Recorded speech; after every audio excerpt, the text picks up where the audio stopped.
Opened in 1998 in SeaWorld Orlando, Journey to Atlantis was the park's first major attempt to transition from an animal park into an aquatic theme park. It had a unique ride system that allowed it to switch between a log flume and a roller coaster, and featured a massive, beautiful show building full of Disney-style dark ride segments telling the legend of Atlantis. This was the attraction that was set to change everything for SeaWorld. It did not. The story, as best I can tell, is that the ruins of Atlantis has suddenly re-emerged from the sea, so guests hop on some boats to explore. An old man tries to stop us, but since we insist on going, he sends his golden seahorse, Hermes, who may or may not be the Greek god, it's unclear, to help guide us. Despite the fact that we are in boats, not submarines, and Atlantis is supposed to be on the surface, we then find ourselves in the deep sea. Fun fact, the sets in this room were constructed by the finest black light mini-golf artisans. We then enter the lost city where Laura, the mermaid, promises us magic and treasure, but Hermes leads us away, and this is where we learn that Laura, the mermaid, is actually a siren trying to trap us in Atlantis forever. As we attempt to escape, a clash of lightning reveals that Laura the siren is actually Medusa.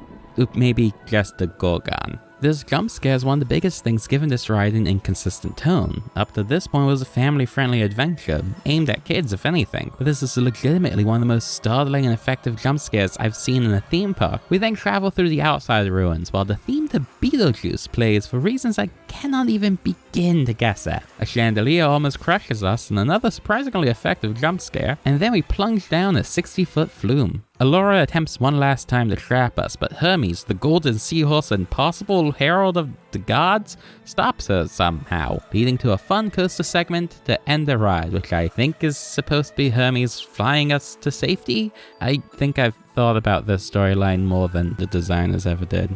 It was weird. Parts were amazing and the focus on projection effects was ahead of its time, but half the effects were broken constantly. Pretty much the only thing that always worked consistently was a jump scare that was too intense for the ride's target audience. Nothing drives home how poorly guests and executives viewed the storytelling of the ride more than looking at the future versions. The one in SeaWorld San Diego featured only a single short scene in a much smaller show building, and the third one in San Antonio had absolutely no story or effects at all, but the Orlando version was mostly left alone until 2017 when it finally got a major overhaul. Fans were excited, a couple new projections, new narration, fixed the maintenance issues. Journey to Atlantis could become one of the best rides in Orlando.